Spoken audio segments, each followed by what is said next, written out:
Tu as mangé déjà?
Alors, je cherche un endroit pour te parler sans être complètement ébloui par le soleil, mais on va essayer comme ça.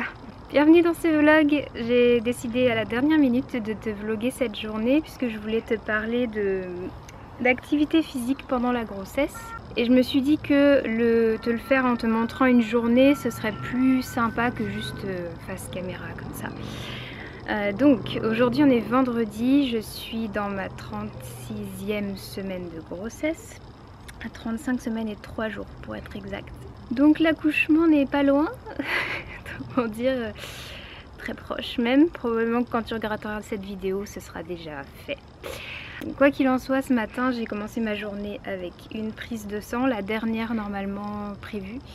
J'avais à faire comme d'habitude la toxoplasmose puisque je ne suis pas immunisée. Donc tous les mois, j'ai dû faire cet examen-là. Examen d'urine également pour trouver s'il y a des protéines ou du sucre dans mes urines. Tout est revenu normal jusqu'à présent, donc je n'ai aucun souci. Et là j'avais à ajouter en plus une numération formule sanguine, donc le but c'est de voir si j'ai assez de plaquettes, si j'ai assez de globules rouges, etc. pour l'accouchement si jamais j'ai une hémorragie ou quelconque souci. Donc il demande à faire cet examen un petit peu avant le dernier rendez-vous du 9e mois que je vais faire lundi, donc dans 3 jours. Donc j'ai fait ça ce matin, j'ai pas fait grand chose d'autre puisque je suis partie assez tôt pour être tôt au laboratoire pour ne pas avoir la queue et surtout parce que j'ai du travail aujourd'hui. Donc aujourd'hui j'ai fait un petit entraînement de 10 minutes. Ça normalement c'est ce que je ferais sans grossesse, c'est ce que je ferais avant un gros entraînement. Ce serait mon échauffement si tu veux. C'est un entraînement qui a pour but d'activer les muscles du bas du corps et particulièrement au niveau des fessiers. Mais pour maintenant, ça fera mon activité physique de la journée puisque normalement je suis censée être au repos. La sage-femme de ma maternité m'a clairement fait comprendre qu'il fallait que je ralentisse un peu l'activité physique.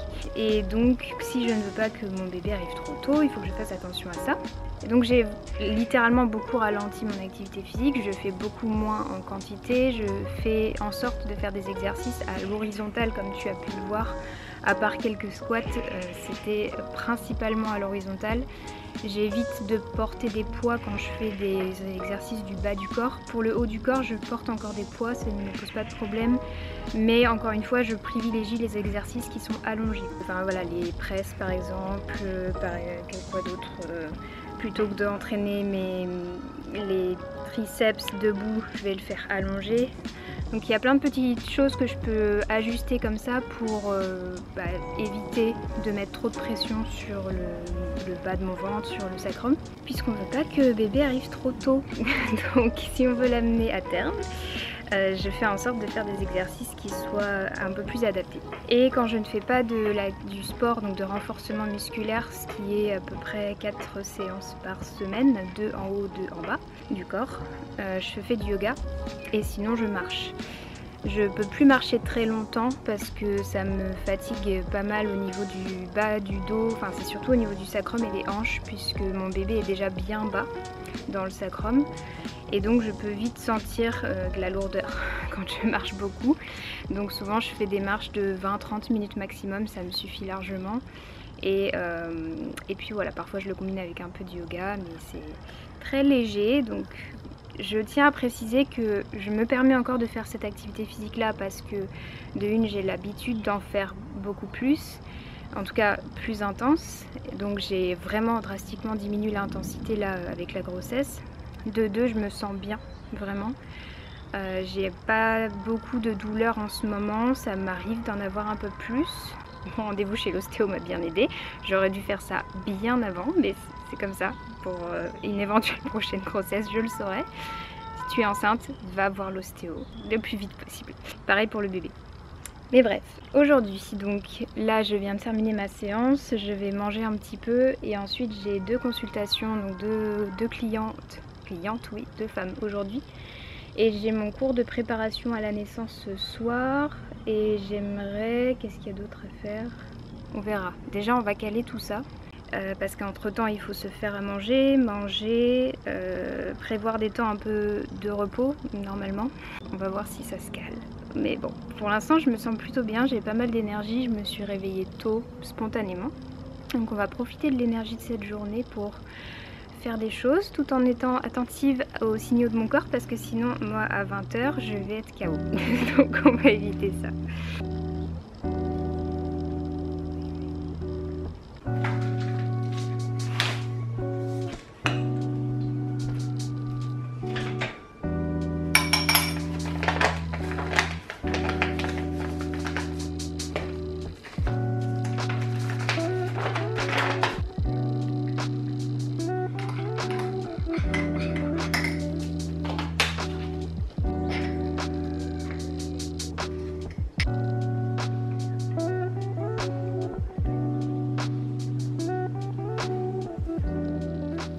Je te retrouve pour le petit déj, donc on va être assez minimaliste. J'ai une pêche que je vais commencer par ça et ensuite j'ai une galette de sarrasin avec du houmous, pas fait maison. Là je t'avouerai que cette semaine c'est mon avant-dernière semaine de travail avant mon congé et donc j'ai beaucoup de choses à gérer avant de partir. Donc j'ai misé sur la praticité et le minimalisme au niveau alimentation tout en faisant attention bien sûr à me donner ce dont j'ai besoin. Mais là, ça va être ça pour le petit déjeuner.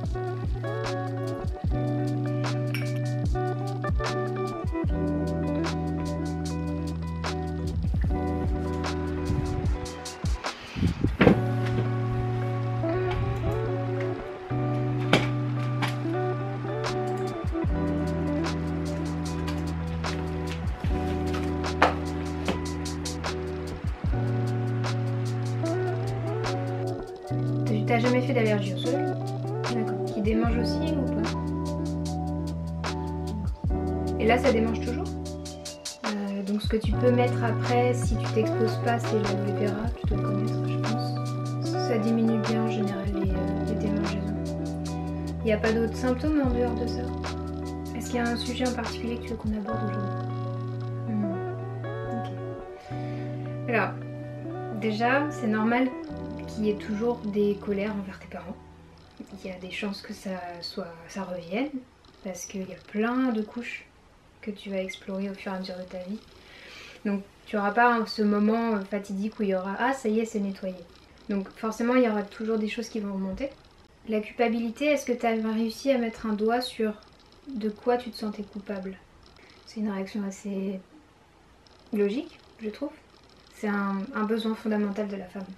Donc en effet, c'est un besoin que tu as ressenti très, très jeune, et après tu t'en es vite coupé parce que toi tu as décidé de devenir le masculin. Ce que tu m'as décrit en t'habillant comme les garçons, en traînant avec les garçons, en faisant tout toute seule, en misant sur l'indépendance, sur le succès, sur je fais, je fais, je fais. Et c'est intéressant que maintenant que tu as fait tout ce travail sur toi, ça revienne et que tu sois entre guillemets prête à voir que bah avant c'était pas comme ça.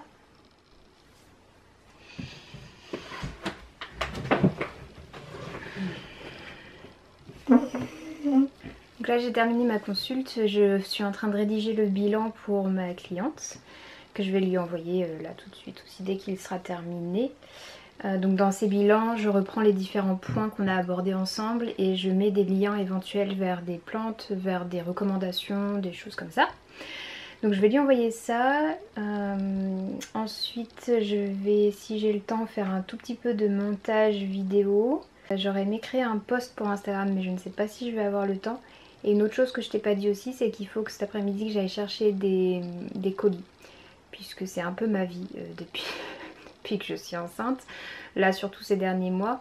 C'est un peu Noël tous les jours, sauf que c'est moi le Père Noël, puisque j'ai plein de choses dont j'ai besoin pour l'arrivée du bébé et pour moi. Et donc je passe mon temps à acheter des choses et aller les chercher dans des points relais. Donc il va falloir que je fasse ça cet après-midi avant d'aller à mon cours de préparation à la naissance. Voilà, donc je te retrouve pour le déjeuner normalement, qui sera d'ici une petite heure je pense.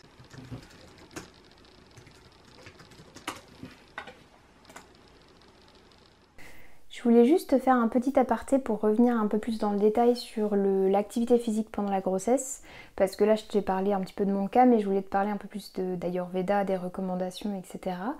Donc en Ayurveda, la grossesse c'est pas le moment pour se mettre à jouer les performances, la compétition, pour se mettre à un nouveau sport intense.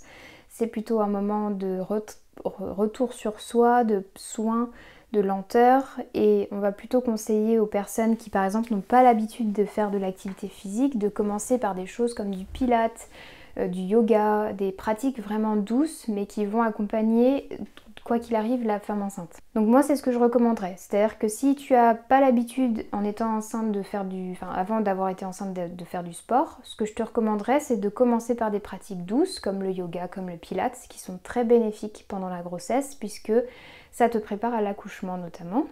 Et à la grossesse en elle-même, puisque tu prends du poids, ton équilibre est modifié, ton bassin va changer, tout va changer dans ton corps, en tout cas beaucoup.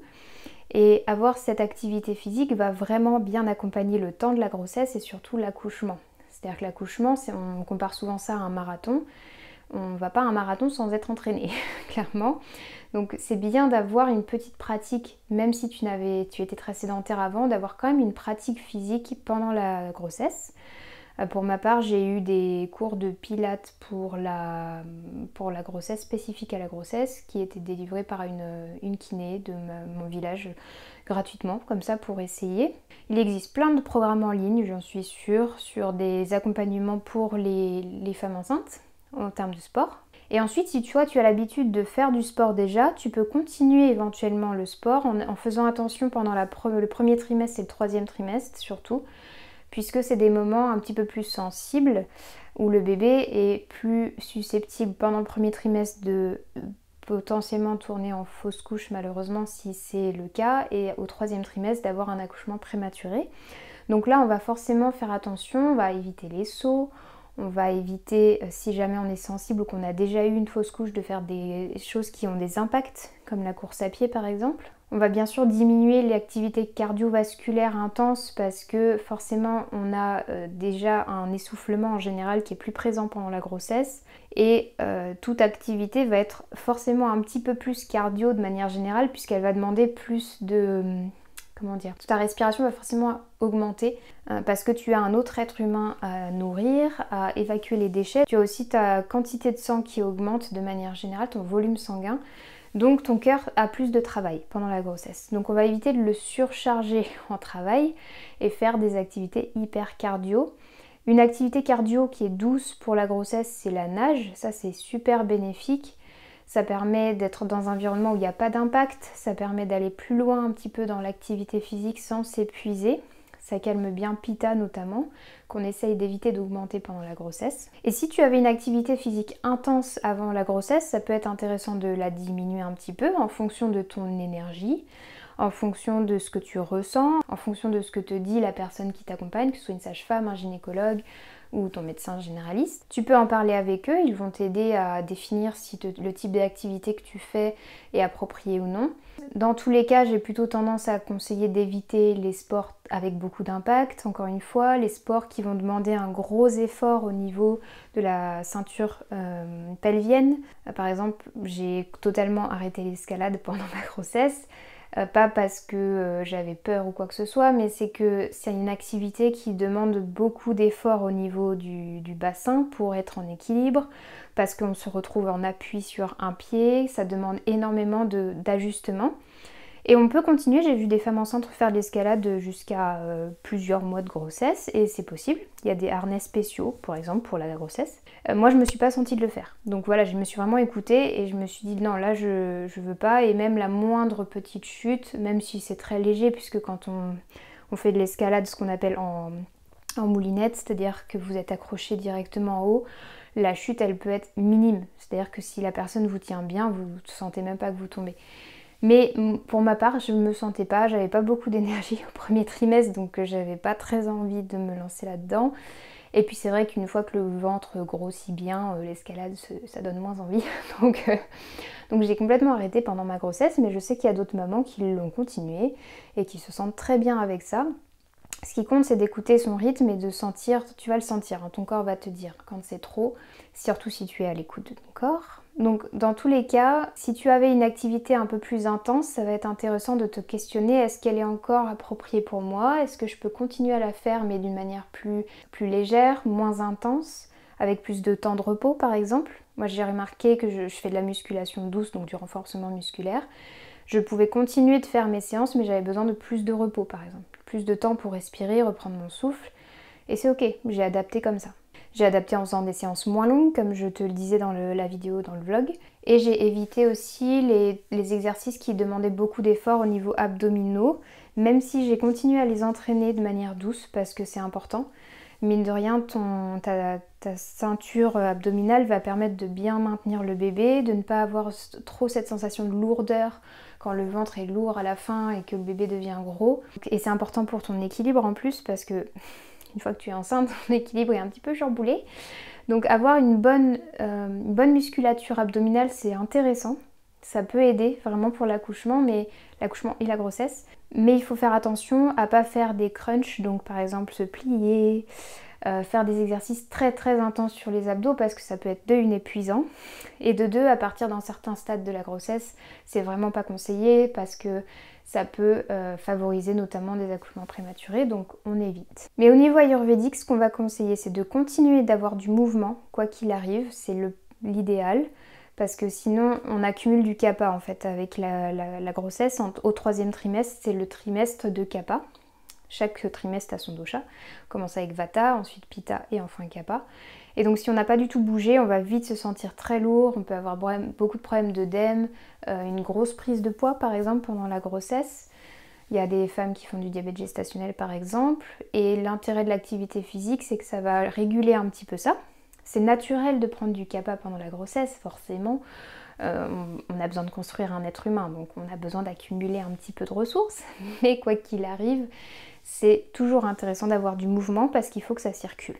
Les choses, il faut qu'elles circulent, sinon ta digestion va en pâtir, la circulation dans ton bébé va aussi en pâtir, la tienne va en pâtir, et ton état émotionnel va en pâtir. Puisque mine de rien, l'activité physique, ça joue énormément là-dessus aussi. Donc je te conseille vraiment de maintenir une activité physique pendant ta grossesse, si jamais tu es enceinte et que ça t'intéresse. Et quoi qu'il arrive, de l'adapter en fonction de comment tu te sens, qu'est-ce que tu ressens est juste pour toi.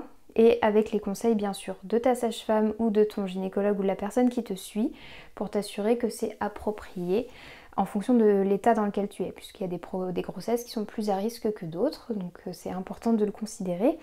Là, ce que tu as vu dans la vidéo que j'ai fait, c'est pas adapté à toutes les femmes. Il y a certaines femmes qui ont des besoins spécifiques et qui donc ne peuvent pas faire la même chose. Donc voilà, je voulais juste rajouter ce petit point un peu plus théorique et un peu plus élaboré pour que tu aies une vision de ce que peut conseiller l'Ayurveda. C'est pas un moment pour s'épuiser et être dans la compétition, mais il faut maintenir une activité quand même pour pouvoir jouer sur l'esprit, jouer sur la digestion, jouer sur la santé du bébé, jouer sur la santé de la maman en général. Et il faut bien sûr l'adapter à tes besoins à toi, à ce que tu es capable de faire, à tes antécédents, à ce que tu faisais déjà avant, et à la saison aussi pendant laquelle tu es enceinte, puisque ça compte. On va rajouter encore plus de facteurs, ton âge, etc. etc. Donc c'est une pratique qui doit être personnalisée. Si tu souhaites avoir des conseils plus personnalisés, spécifiques, je te conseille de te faire accompagner par un thérapeute en Ayurveda, qui pourra compléter l'accompagnement que tu as par une sage-femme ou par un gynécologue. Et l'intérêt, c'est qu'ils peuvent, entre guillemets, t'aider chacun avec leurs outils à te construire une routine pendant ta grossesse qui va être vraiment adaptée. Donc mon but, ce n'est pas de choisir un clan ou l'autre, c'est d'intégrer les deux pour pouvoir avoir une approche la plus holistique possible et que tu te sentes en sécurité pendant ta grossesse, que tu te sentes bien accompagnée, etc. Retour à la vidéo. On se retrouve plus d'une heure plus tard et au final j'ai pas fait de montage parce que je me suis lancée dans un post Instagram qui m'a pris la plupart de mon temps en dehors d'envoyer le bilan à ma cliente. Donc c'est ce post que tu as déjà dû voir puisqu'il est sorti bien avant cette vidéo. Donc on parle d'une approche holistique de la santé mentale notamment, qui me tient beaucoup à cœur. Donc je te laisserai aller voir le post si tu l'as pas déjà vu. Et puis la vidéo qui va avec, c'était sur l'équilibre émotionnel, la santé émotionnelle à l'arrivée de l'automne. Qui vous a bien plu a priori, quand je vois les statistiques de la vidéo et vos commentaires, c'est une vidéo qui vous plaît bien, donc je pense que je le referai pour les autres saisons. N'hésite pas à me le dire si ça t'intéresse en commentaire. Et puis là on va aller manger parce qu'il est 13h. Si je suis assise très basse, c'est que j'ai changé ma chaise pour le ballon parce que là en fait être assise longtemps ça me plaît pas beaucoup, surtout après avoir fait du sport. J'ai besoin d'être en mouvement légèrement au niveau du bassin pour ne pas que ça fige on va dire, puisque il y a beaucoup de changements dans mon bassin liés à la grossesse et c'est vrai qu'il peut vite y avoir des douleurs qui émergent. Et donc le ballon m'aide bien en gardant du mouvement dans cette zone. Et puis en changeant le type d'assise aussi, parce que être toujours immobile de la même manière, c'est pas l'idéal.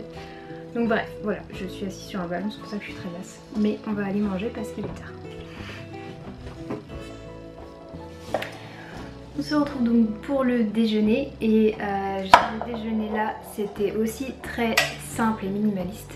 Je te montre un peu l'assiette. C'est une énorme assiette mais c'est qu'il y a beaucoup de salade, donc ça prend beaucoup de place. C'est une salade donc avec de la salade verte, de la tomate, des pâtes de riz que j'ai fait cuire hier, donc j'en ai fait plein pour en avoir plusieurs portions.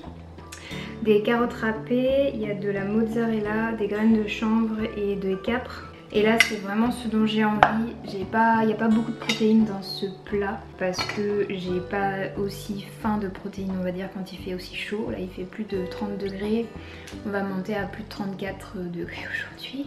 Et donc j'ai juste qu'une envie, c'est de manger des salades. Donc je les mange plutôt le midi parce que c'est là que le feu digestif est le plus fort. Et j'ai oublié de te dire que j'ai mis une sauce à base de citron vert et de pesto dessus puisque j'adore le basilic en ce moment. Donc j'ai des petites passions comme ça, comme tu l'as vu sûrement dans ma vidéo sur l'alimentation et la grossesse. Et je prendrai sûrement un goûter. Donc là ça va pas me suffire en termes de densité alimentaire, parce que là c'est surtout des crudités. Bon, il y a des pâtes de riz mais bon c'est vite digéré. Et donc je prendrai sûrement un goûter qui va consister soit en des fruits probablement ou une barre protéinée. C'est quelque chose que je fais de temps en temps. C'est des barres assez simplistes où il y a très peu d'ingrédients, c'est ce qui moi me va très bien. Et donc voilà, ça va consister en ça. Je vais manger ça avec des vidéos parce que c'est le seul moment de ma journée où je peux regarder des choses et je peux apprendre des choses puisque le reste du temps je travaille, ou je fais du sport, ou je dors. Donc voilà, je vais manger ça.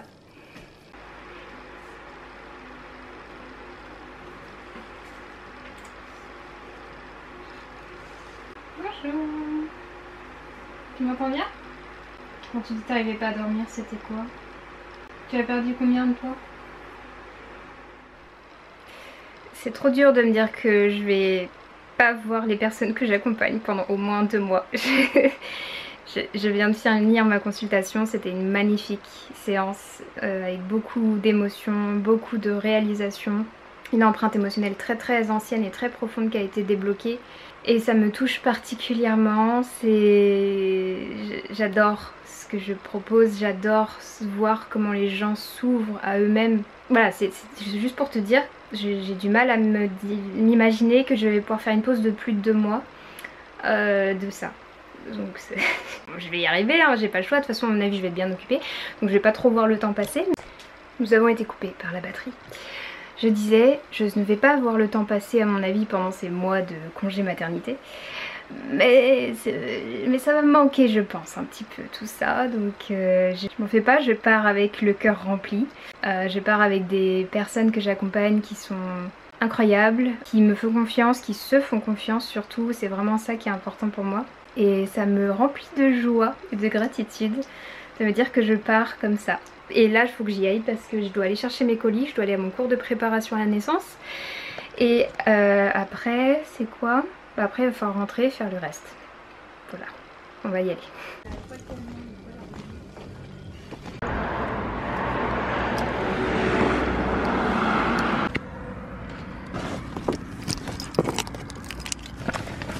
Mais à la dose on en a 5 hein. Puis il en reste 2 encore à aller chercher.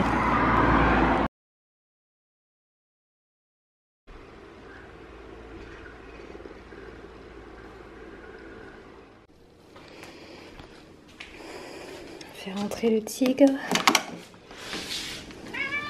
Bah oui. Ah oui, je sais que t'as faim. Allez, viens. Oui.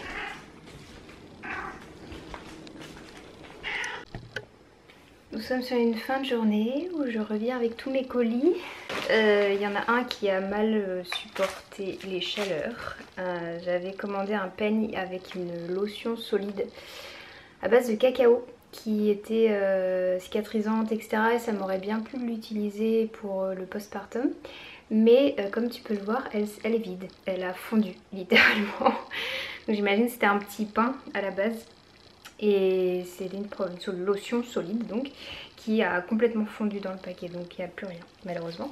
Et donc avec ça il y avait, alors il n'y en a plus rien, il y en a partout sur, sur le peigne, sur le reste, mais il n'y en a plus en tout cas dans la boîte.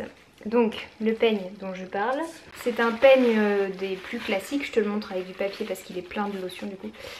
C'est un peigne très classique et j'en ai pris 2. Parce que je n'avais pas de peigne fin comme celui-ci et il m'en fallait un bien solide puisque je vais m'en servir pendant l'accouchement si tout se passe bien.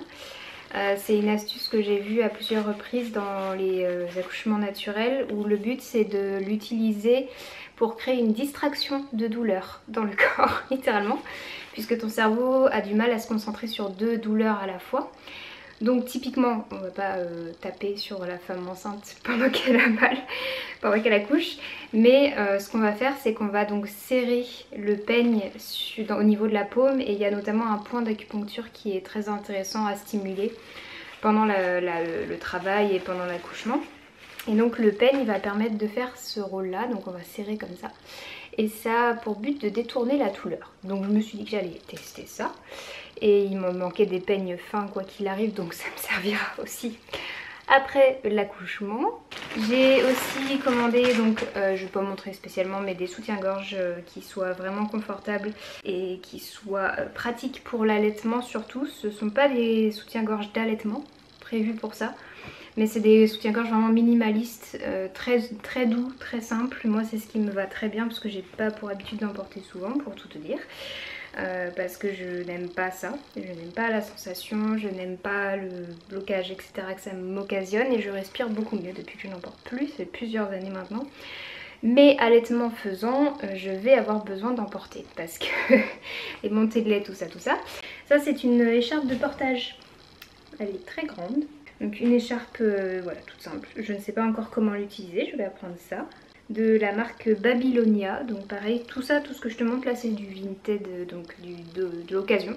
Donc ça, c'est une grande écharpe de portage que je vais utiliser pour mon bébé. J'ai aussi acheté un, comment on appelle ça, une sorte de sac à dos un peu, c'est des choses avec des bretelles où on enfile directement, pas d'autres mots, on met le bébé directement dedans.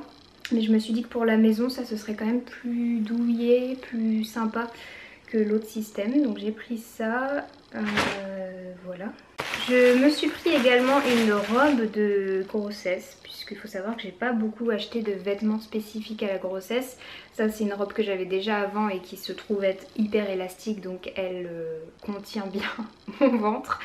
Mais j'avais pas beaucoup de vêtements de grossesse et surtout je l'ai acheté parce que j'aimerais prendre quelques photos en fin de grossesse avec mon gros ventre. Parce que j'ai pas pris beaucoup de photos en fait pendant toute ma grossesse.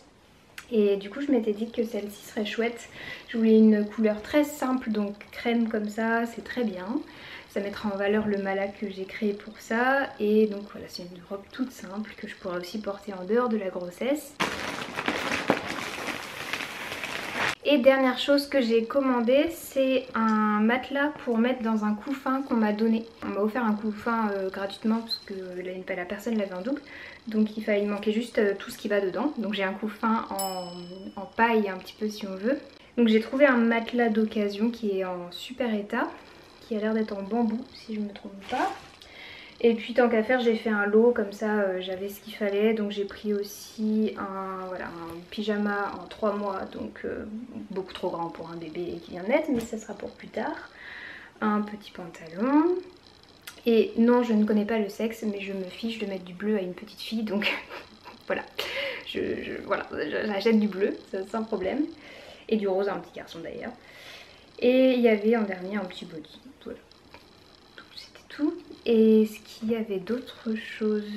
Non, j'ai l'impression qu'il y a énormément parce qu'en tout j'avais 7 colis. Mais c'est qu'en fait chaque fois c'est des petites choses. Et ce gros colis qui est derrière moi, je vais pas l'ouvrir devant toi.